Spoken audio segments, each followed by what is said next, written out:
blends so good already that if I put it on my forehead, you could barely see it. Y'all see that? It looked like I cut the lace already. Boom. Boom. And what makes me so excited is the hairline. I know I mentioned it comes like this, you guys.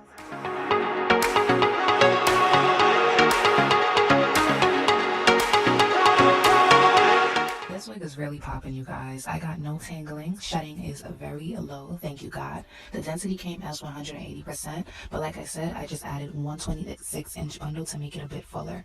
The texture is on the silky side. To me, the hair almost looks like mink hair. The lace is really nice. I love how it blends with my skin.